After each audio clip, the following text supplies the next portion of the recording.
kuasa apapun tidak dapat menghalangi kita untuk beribadah kepada Tuhan. Saudara, di mana-mana semua orang dapat beribadah lewat fasilitas apapun juga, umatnya dapat berjumpa dengan Tuhan. Meskipun ada orang-orang yang tidak bisa bergereja, namun mereka dari rumah bisa membangun mesbah doa, membangun ibadah, ikut bersama-sama dengan saudara sepersekutuan di rumah masing-masing, ada di dalam satu ibadah. Jadi Tuhan tidak pernah gagal. Amin, saudara. Mari kita bersama-sama membuka Alkitab kita di dalam Injil Yohanes pasalnya yang ke-6. Yohanes 6, kita akan baca ayat 25 sampai dengan ayatnya yang ke-36.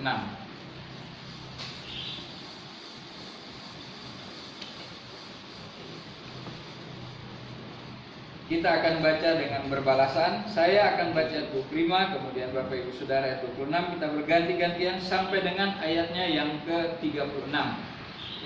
Yang sudah dapat katakan amin. Amin. Demikianlah firman Tuhan.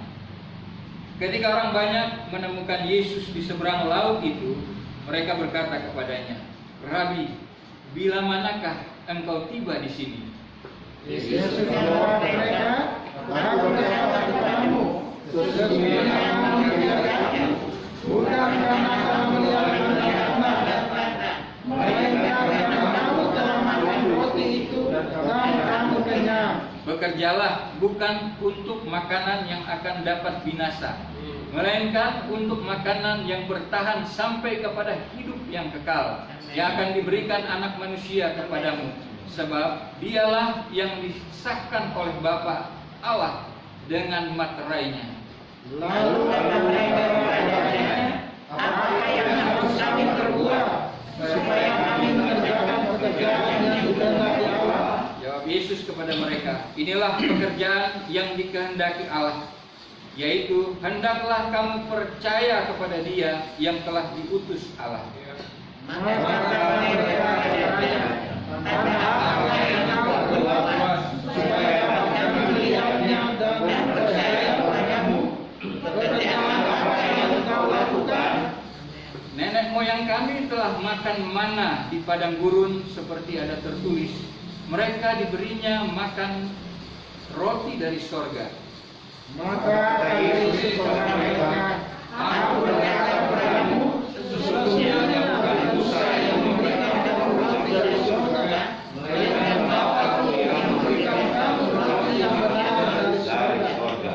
Karena roti yang dari Allah ialah roti yang turun dari sorga dan yang memberi hidup kepada dunia." Maka mereka bertanya, "Tuhan, berikanlah kami roti itu senantiasa." Kata Yesus kepada mereka, "Akulah roti hidup. Barang siapa datang kepadaku, ia tidak akan lapar lagi, dan barang siapa percaya kepadaku, ia tidak akan haus lagi." Amin. Ayat 36. Tetapi aku berkata kepadamu, sesungguhnya kamu tidak percaya. Amin. Demikian jauh pembacaan firman Tuhan. Kita yang berbahagia apabila kita terus merenungkan Taurat Tuhan itu siang dan malam, dan melakukannya di dalam kehidupannya hari lepas hari. Haleluya. Saudara yang kekasih, kisah ini dilatar belakangi atau hari sebelumnya Tuhan Yesus memberi makan 5.000 orang laki-laki. Kalau plus-plus dengan wanitanya, dengan anak-anak mungkin 13.000 sampai 15.000 orang. Masih sisa lagi ya, 12 bakul ya. Itu suatu mujizat yang sangat luar biasa. Ribuan orang, puluhan ribu orang bisa makan dari 5 roti dan 2 ikan. Itulah satu tanda yang sangat luar biasa. Ternyata apa yang Yesus lakukan membuat orang-orang yang pada waktu itu ada bersama-sama dengan dia menikmati roti yang disediakan oleh dia, terus mencari dia. Selesai itu kan Yesus menyeberang. Kemudian mereka mencari-cari dia. Cari-cari, akhirnya mereka dapat berjumpa dengan dia. Namun di dalam pembacaan kita tadi ada tektok, ada diskusi antara Yesus dengan orang-orang yang mencari Dia. Yesus berusaha mengarahkan mereka untuk sampai kepada pemahaman bahwa Matius 4 ayat 4 ya, manusia bukan hidup dari roti saja tetapi dari firman yang keluar dari mulutnya Allah. Yesus mau mengarahkan kepada kebutuhan rohani mereka, yaitu percaya kepada Yesus, memakan makanan yang rohani saja, yang rohani juga, bukan yang jasmani saja, karena mereka kenyang nanti lapar lagi, kenyang nanti lapar lagi. Dan Yesus berusaha mengarahkan mereka supaya mereka memiliki pemahaman yang benar bagaimana manusia hidup. Karena dari hidup menurut kehendak Tuhan, karena dari kita baca di dalam Matius 4 ayat 4 tadi, kita bisa memahami bahwa manusia hidup di dua dimensi. Dimensi yang pertama adalah dimensi jasmani. Karena jasmani ini, maka manusia perlu untuk memelihara jasmani ini dengan makan dan minum. Jasmani ini perlu dipelihara juga. Kalau misalnya sakit, ya perlu disembuhkan. Kalau lapar perlu dikenyangkan. Kalau membutuhkan harta atau berkat-berkat yang lain, memang manusia perlu, dan Tuhan mencukupkan semua itu. Amen. Di masa-masa COVID ini, kita nggak pernah dengar ada orang Kristen kelaparan gitu ya. Ada satu gereja kelaparan, jemaatnya begitu. Karena memang Tuhan sudah pelihara. Tuhan memelihara dengan kecukupan. Tuhan memelihara sehingga setiap orang yang percaya kepadanya tidak pernah mengalami rasa lapar.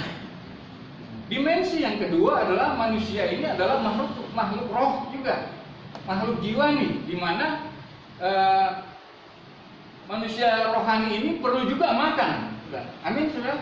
Manusia rohani ini perlu juga makan, perlu juga dipuaskan, perlu juga dikenyangkan oleh hal-hal yang rohani.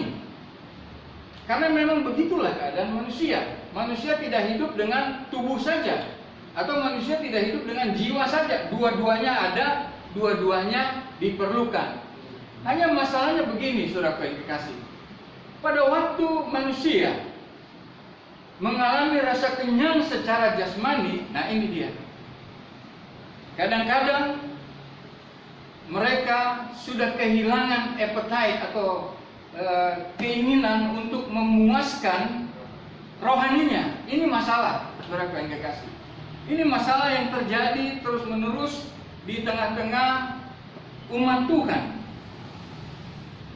Kita tahu di dalam percakapan tadi, di dalam firman Tuhan tadi, kita tahu bahwa dari sejak nenek moyang, waktu mereka berargumen dengan Tuhan Yesus, percaya mereka dikasih makan roti yang turun dari sorga, cuman untuk sampai kepada apa yang Tuhan inginkan, mereka belum tiba di situ.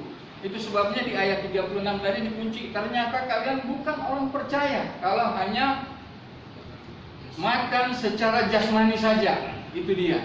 Nah, saudara yang kekasih, mari kita belajar dari apa yang telah kita baca bersama-sama tadi. Satu hal, yang pertama adalah alasan seseorang mencari Yesus atau ingin berjumpa dengan Tuhan Yesus adalah sesuatu yang baik. Hanya saja, apakah motivasinya benar? Apakah alasan dia mencari Yesus itu benar atau tidak? Ini masalahnya. Kita bersemangat cari Tuhan, kita bersemangat kemana-mana cari Tuhan. Oke, itu baik di mata Tuhan, dan itu tidak salah, saudaraku yang kekasih. Namun apa yang Tuhan inginkan lebih daripada itu. Jangan kita berusaha hanya ingin memuaskan keinginan jasmani kita. Itu namanya tidak balance atau tidak seimbang dengan apa yang sebenarnya Tuhan inginkan. Motivasi kita harus benar, alasan kita harus benar. Nah, saudaraku yang kekasih, mencari Yesus untuk kebutuhan jasmani, untuk berkat-berkat, untuk kita dapat disembuhkan, ya. Dia mengenyangkanku dan sembuh, Dia peliharaku, semua itu berbicara jasmani. Amin, saudara. Amin. Tapi saya yakin kita semua ini sudah Nah, kita para pelayan Tuhan, kita tahu porsi kita tentang kebutuhan rohani kita. Tapi pada umumnya kebanyakan begitu. Itu sebabnya Yesus sangat jelas sekali mengajar mereka. Bahwa kalau kita baca, kita nggak tega. Keras sekali teguran Yesus kepada orang-orang yang hanya mementingkan kebutuhan-kebutuhan jasmani saja. Dia tegur dengan keras. Kalau nggak percaya silakan saudara baca. Nah, saudara yang kekasih, mereka mengejar Yesus, dan Yesus katakan itu, kamu bukan mencari aku, tapi kamu mencari tanda yang aku perbuat. Supaya apa? Supaya perut kamu kenyang. Bukan mencari Yesus untuk percaya kepada dia, karena percaya kepada dia, tapi berusaha untuk memenuhi keinginan-keinginannya. Sekali lagi saya katakan itu bukan hal yang salah. Tapi Tuhan mau sebagai orang percaya kita jangan sampai berhenti di situ. Karena kita berhenti di situ, Tuhan katakan kamu bukan orang yang percaya. Kamu bukan orang yang diinginkan oleh Tuhan bagaimana seharusnya hidup sebagai umat Tuhan. Tanda yang dilakukan oleh Tuhan seharusnya membawa seseorang kepada Yesus, menjadi kenyang, menjadi sembuh berkat harta benda, menjadikan kita menjadikan Tuhan sebagai penyedia buat kita. Itu baik, saudaraku yang dikasih. Tetapi harus melihat terus, harus semakin percaya kepada Dia, semakin diberkati, semakin percaya kepada Dia. Sangat disayangkan sekali ada banyak orang, tidak semua, setelah mendapatkan apa yang diinginkan untuk jasmaninya, mereka mulai jauh dari Tuhan. Nanti udah mentok lagi, sudah di rumah sakit, atau sudah kelibat utang yang sangat banyak begitu, baru dia datang lagi kepada Tuhan, mau cari makanan rohani. Sangat disayangkan. Nah, saudara yang dikasih, di dalam kehidupan kita sebagai orang-orang percaya, kita harus memperhatikan hal ini, karena saudara yang dikasih, makanan jasmani itu terbatas katanya. Nanti juga tubuh ini akan binasa. Mau makan seenak apapun, nanti juga akan binasa. Ada konglomerat yang sangat kaya raya sekali, tapi hartanya itu nggak bisa jaga umurnya. Kemarin ada yang sumbang 2T, ternyata 12 tahun yang lalu sudah mati rupanya. Dia nggak bisa bawa hartanya, akhirnya disumbangin ke negara, tapi malah jadi masalah juga.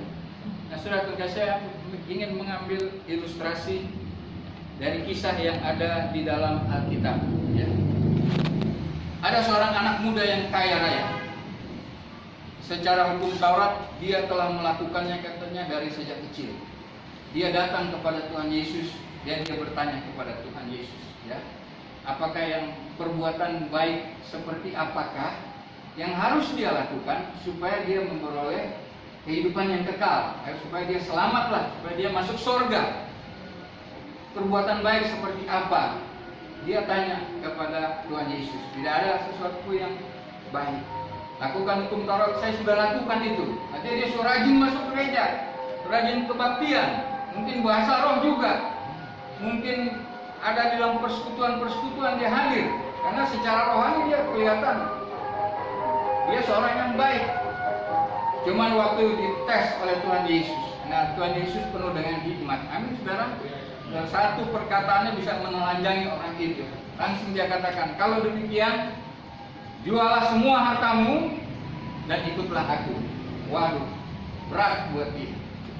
Sulit pada waktu seseorang yang sudah kenyang secara finansial, sudah kaya secara finansial. Bukan orang kaya nggak bisa masuk surga terus orang miskin masuk surga. Bukan, saya tidak ingin mengatakan seperti itu. Tetapi rupanya pada waktu seseorang kenyang itu, orang merasa puas secara jasmani, sangat sulit dia untuk diterobosi oleh hal-hal yang rohani. Makanya Tuhan Yesus mengajarkan kita berpuasa, latihan merasakan rasa lapar, apa semua, supaya kita bisa diterobosi oleh atau menerobos masuk ke dalam kehidupan kerohanian kita lebih dalam lagi. Dan orang muda ini ternyata gagal. Dia pulang dengan rasa kecewa karena sangat banyak sekali hartanya. Sulit buat dia untuk diterobosi oleh hal-hal yang rohani, oleh hal-hal yang sifatnya menuju kepada kekekalan. Karena apa? Karena hatinya sudah lengket kepada harta yang sangat banyak yang dia miliki. Ada lagi satu orang kaya, namanya Zakheus. Dia kaya banget karena dia udah setor dulu sama pemerintah Romawi. Baru dia dikasih license untuk menarik pajak semaunya dia. Jadi dia peras orang banyak yang ada di Yeriko itu, dia peras untuk mendapatkan kekayaan. Dia memang sangat kaya. Sejarah menulis bahwa dia adalah salah satu konglomerat yang ada di Yeriko pada waktu itu. Namun rupanya hatinya sangat gelisah. Ternyata mengumpulkan harta sampai sebanyak-banyaknya tidak membuat dia mendapatkan ketenangan di dalam hidupnya. Dia menjadi pengkhianat bangsanya. Dia menjadi dicap oleh ahli Taurat, oleh pemuka agama. Dia salah satu orang yang nanti hidupnya di neraka, jadi masuk neraka. Mungkin dia gelisah karena itu. Dia telah mendengar tentang Tuhan Yesus pada waktu Yesus datang ke situ. Dia langsung ingin berjumpa dengan Yesus. Luar biasa. Ingin berjumpa dengan Yesus. Sama anak muda tadi juga ingin berjumpa dengan Yesus. Akhirnya mental. Kenapa? Karena hatinya masih melekat dengan hartanya. Dia berusaha. Memang tubuhnya tidak tinggi.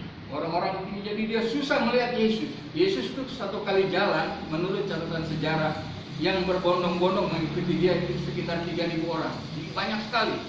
Amat sulit. Kita bisa membayangkan bagaimana upayanya. Apa dia cari akal?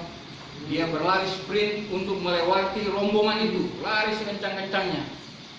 Lewat semua itu dia naik ke atas pohon dan dia ingin melihat Yesus.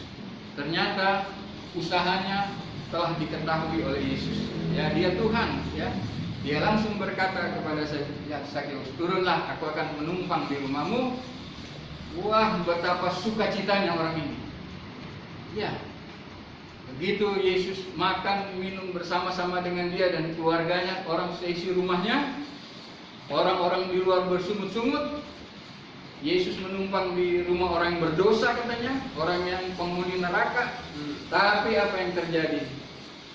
Zakheus berdiri dan berkata kepada Yesus dan orang-orang yang ada di sekitarnya, setengah dari hartaku aku bagi-bagikan kepada orang miskin. Wow, kalau 2T, 1T ya, buat orang miskin. Dan kalau ada yang kuperas, semua orang di kota itu diperas sama dia. Semua diperas sama dia. Jadi kalau dia bilang kalau ada yang kuperas, satu kota bilang, saya diperas, bayar pajak, hewan, pajak tanah, macam-macam, pajak hasil pertanian, dipajak semua sama dia, nunjuk semua. Kalau ada yang kuperas, pasti semua diperas. Aku akan ganti 4 kali lipat. Dalam sekejap orang ini tadinya konglomerat jadi miskin, tapi secara rohani dia puas. Dia dikenyangkan. Yesus katakan, pada hari ini orang ini juga anak Abraham, orang beriman, orang percaya. Luar biasa, saudara kasih. Sebenarnya hal ini yang mau disampaikan oleh Tuhan Yesus kepada orang-orang yang mencari-cari dia. Jangan cari dia untuk hal-hal yang sifatnya jasmani, jangan berhenti sampai di situ. Memang Tuhan pasti memberkati. Tuhan pasti memberikan apa yang dibutuhkan oleh orang-orang yang mencari dia. Yesus katakan, carilah dahulu kerajaan Allah. Haleluya. Maka segalanya itu akan ditambahkan kepada. Luar biasa. Memang Tuhan pelihara. Dan kita sudah lihat sekarang semua kita dipelihara. Kami keluarga hamba Tuhan. Sekarang karena PPKM nggak ada, tapi begitu dipanggil di sana dapat beras, dikasih telur, dikasih gula, jadi ada terus stok di rumah. Wah, luar biasa Tuhan pelihara. Saudaraku, cari Tuhan. Ya, kalau cari Tuhan jangan untuk kebutuhan jasmani kita saja. Kebutuhan jasmani tidak salah, tapi jangan berhenti situ. Kita harus lebih lagi kebutuhan-kebutuhan rohani kita. Apa saja? Bersekutu. Itu dalam persekutuan. Baca Alkitab. Itu makanan-makanan rohani kita. Dan di puncaknya itu seperti si Zakheus tadi, memberi. Kalau tadi memakan untuk jasmani, sekarang dia memberi, itu makanannya. Wah, luar biasa. Saudara yang kekasih. Dan juga di dalam perdebatan itu berdebat tentang tanda. Ya, Yesus berdebat tentang tanda dengan orang-orang yang mencari Dia. Ya. Yesus mau dengan melihat tanda yang Dia lakukan di dalam kehidupan mereka, mereka seharusnya hatinya tidak boleh melekat kepada tanda itu, tetapi tanda itu harusnya menuntun mereka untuk percaya kepada Tuhan. Tapi hati mereka melekat kepada tanda itu. Ya, ilustrasinya begini. Pak Stephen Tong, kita tahu dia penginjil luar biasa. Ya. Kalau dia pergi berangkat penginjilan waktu dia masih kuat-kuatnya, dia bisa tinggalkan rumah, bisa bukan minggu, bukan bulan, bisa juga tahun. Jadi anak-anaknya hanya bisa lihat dia, lihat fotonya. Ini bapak. Oh, ini bapak ya. Begitu bapaknya pulang, ini bapak udah datang. Enggak, bapaknya ini di foto. Orang-orang Israel pada waktu itu hatinya cuma terpaku kepada foto itu. Tuhan sendiri sudah hadir, mereka tolak. Ya, mereka lebih percaya, bangga dengan nenek moyang mereka. Wah, nenek moyang kami dulu kasih makan roti dari sorga. Itu yang mereka ingat. Tapi yang menyediakan untuk nenek moyang itu mereka lupa. Bayangkan berapa generasi itu. Makanya agak keras juga Tuhan Yesus akhirnya menegur mereka. Cuma tanda aja yang mereka kejar-kejar. Jadi Yesus tegur mereka. Bukan Musa yang kasih makan mereka, tetapi Bapakku. Bukan bapak-bapak leluhur. Jangan hatimu melekat kepada bapak-bapak leluhurmu, tetapi kepada Tuhan yang telah memanggil mereka dan memelihara mereka. Amin, saudara. Itu juga pelajaran buat kita semua. Saya harus belajar karena hal itu. Saya banyak mengalami mujizat Tuhan. Kita juga banyak pasti mengalami mujizat Tuhan, melakukan perkara-perkara yang luar biasa. Tapi hati kita jangan bangga terhadap hal itu. Tetapi mujizat itu dilakukan oleh Tuhan sendiri, oleh Roh Kudus, oleh kuasa Tuhan. Maka terjadilah tanda itu, terjadilah mujizat itu. Namun hati kita jangan melekat kepada hal itu. Ada banyak orang mengejar-ngejar ibadah kesembuhan, ibadah yang diberkati, cuma pengen lihat berkatnya yang terjadi. Mujizat kesembuhannya gimana, luar biasa. Tapi lupa kepada yang mengerjakannya, yaitu Tuhan sendiri.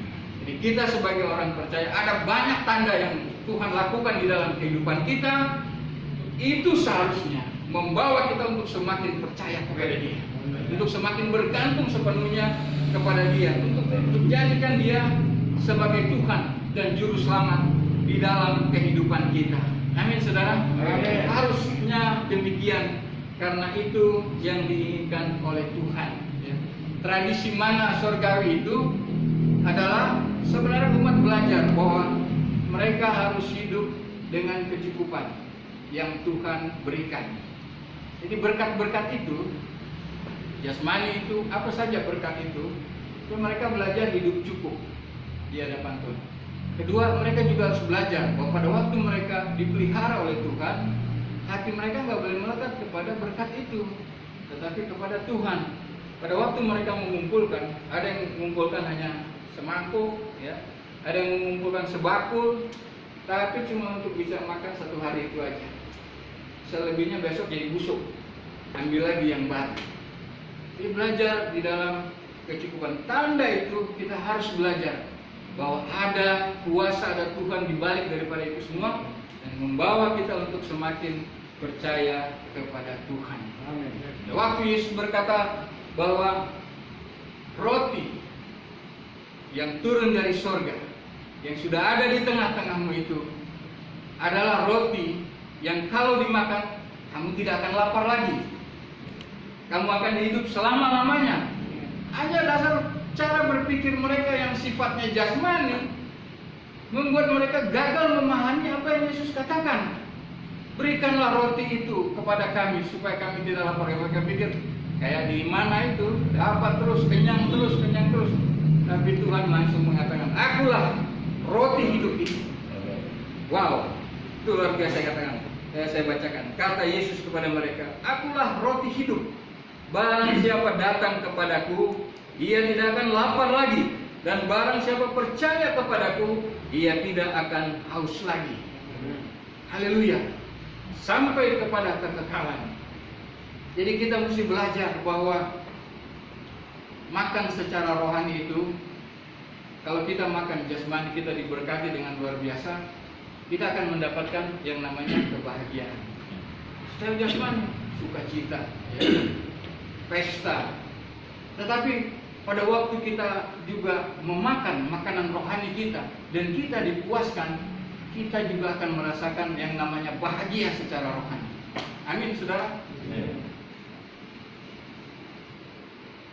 Zakheus tadi, dia langsung bangkrut, tapi dia dapat yang namanya bahagia secara rohani. Dia dapat rasakan pesta, sukacita secara rohani di dalam kehidupannya. Itulah yang Tuhan inginkan terjadi dalam kehidupan kita. Zaman sekarang adalah masa-masa yang sulit, saudara berkasih. Masa-masa yang sulit pada saat ini. Ada orang di PHK, ada orang yang mengalami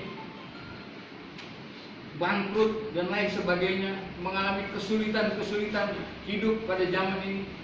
Tapi orang-orang yang telah dipuaskan secara rohani, mereka tetap dapat bersukacita. Amin, saudara.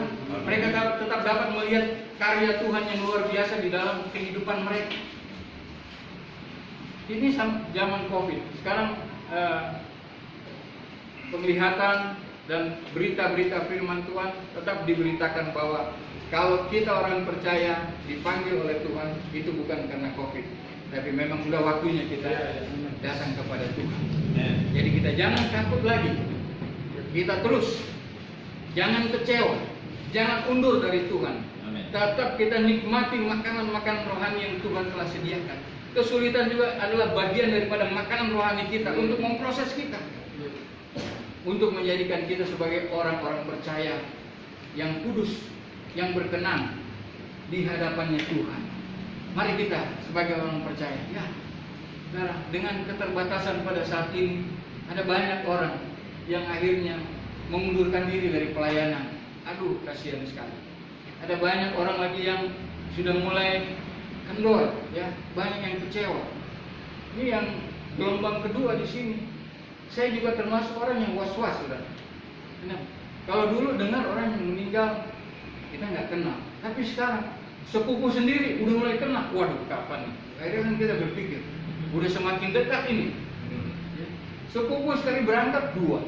Waduh, gimana ini? Tapi ternyata kebenaran yang harus kita dapati ya itu. Memang kalau Tuhan sudah mau panggil, pulang Jo. Rasul Paulus kan bilang, ya, hidup adalah Kristus, mati adalah keuntungan.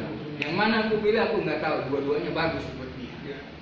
Nah, saudara yang kekasih, mari kita jangan putus asa. Kita harus tetap kuat di dalam Tuhan. Kita pasti dipelihara oleh Tuhan. Kita juga harus terus mempraktekkan iman kita. Dengan apa? Dengan kita terus memakan makanan rohani bagi kehidupan kita. Rohani kita perlu dikenyangkan, perlu dipuaskan. Haleluya, haleluya. Amin. Amin. Terima kasih. Satu lagi sebelum saya berdoa.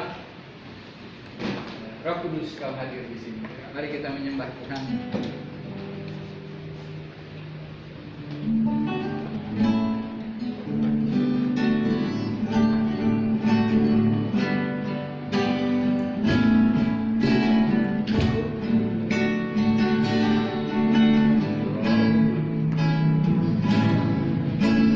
Roh Kudus,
Tuhan untuk kebutuhan jasmani saya. Mari kita juga menyadari akan hal ini, supaya semangat kita mencari Tuhan adalah semangat yang sungguh-sungguh karena kita percaya kepada Dia. Semangat yang kita tunjukkan adalah memang karena ada perubahan hidup yang Tuhan lakukan di dalam kehidupan kita.